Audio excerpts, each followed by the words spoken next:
मेरी आंखों के सामने इस शदीद गर्मी में भी हजारों की तादाद में मौजूद, माइक का वॉल्यूम थोड़ा बढ़ा दें।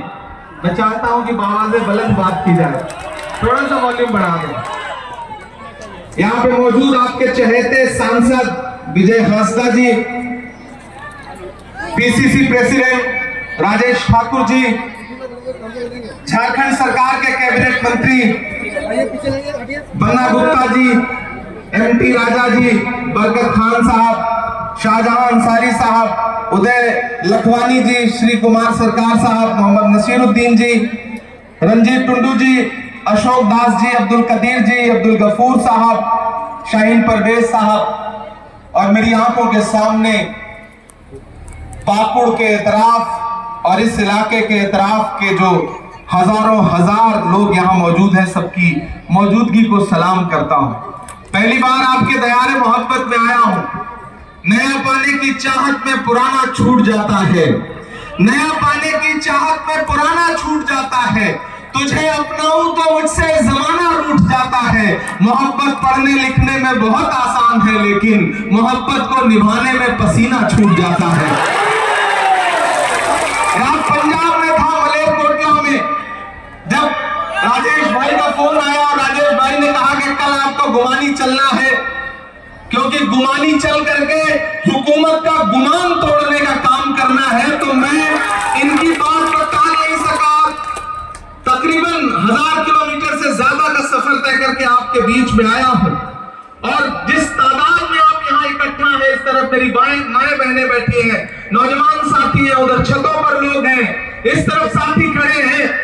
मैं आपसे ये कहने आया हूं मेरे भाई कि मेरी आंखों के सामने जो तस्वीर है आलमगीर आलम साहब की, मैं गवाही देते हुए ये बात कहता हूं कि मैंने हिंदुस्तान की सियासत में इनसे शरीफ सियासतदान नहीं देखा है, लेकिन नरेंद्र मोदी जी की सरकार को ऐसे शरीफ इंसानों से भी इतनी दिक्कत है कि इनको भी बाहर नहीं आने देंगे, जेल भेज देंगे, और ये सोचते हैं कि हम डर जाएंगे। एक सूबे के चीफ मिनिस्टर को आदिवासी समाज का जो अभिमान है, ऐसे हेमंत सोरेन को जेल भेज दिया बिना किसी ठोस कारण के। कभी सोचा है कि सरकार इतनी ज्यादती पर क्यों उतारू है? इसलिए क्योंकि सरकार के पैर के नीचे से जमीन सरक चुकी है। मैं केरल से लेकर के, आंध्र प्रदेश से लेकर के, उत्तराखंड से लेकर के, पंजाब से लेकर राजस्थान से, बिहार से, बंगाल से, दिल्ली से, उत्तर प्रदेश से, देश के हर कोने से चुनाव प्रचार करता हुआ यहां पहुंचा हूं, और मैं पूरी जिम्मेदारी से कह रहा हूं कि आने वाली 4 जून को जब हिंदुस्तान के लोकसभा चुनाव का रिजल्ट आएगा, तो नरेंद्र मोदी इस देश के प्रधानमंत्री नहीं रहेंगे, नहीं रहेंगे, नहीं रहेंगे, क्योंकि मैं पूरे देश की जनता का मन समझ करके आया हूं। और आपसे ये कहना चाहता हूं कि आप इस गफलत में मत रहना कि ये कोई आसान लड़ाई है। ये लड़ाई तो विचारधारा की लड़ाई है।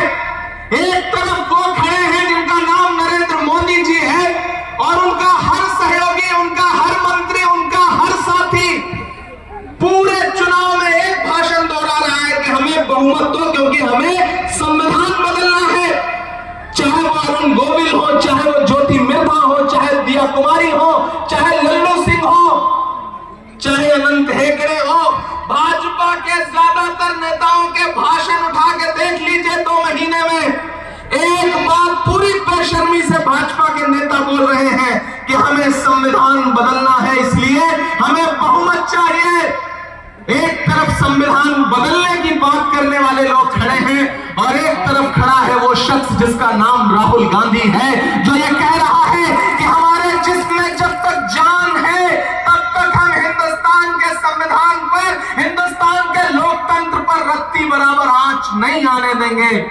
मैं राहुल गांधी का सिपाही बनकर के यहां आया हूं, और आपसे यह कहना चाहता हूं कि झील में पानी बरसता है हमारे देश में, खेत पानी को तरसता है हमारे देश में, जिंदगी का हाल खस्ता है हमारे देश में, दूध महंगा खून सस्ता है हमारे देश में। विजय हांसदा जी को मैंने देश की पार्लियामेंट में आपके मुद्दों पर लड़ते देखा है इस फासिस्ट सरकार से, चाहे वो आदिवासियों का मुद्दा हो, चाहे अकलियतों का मुद्दा हो, गरीबों का हो, पिछड़ों का हो, मैंने अपनी आंखों से देखा है इन्हें लड़ते हुए। और आज मैं ये कहने आया हूं मेरे भाई कि आप जब 1 जून को वोट देने जाएंगे तो आपका एक वोट 4 काम आएगा।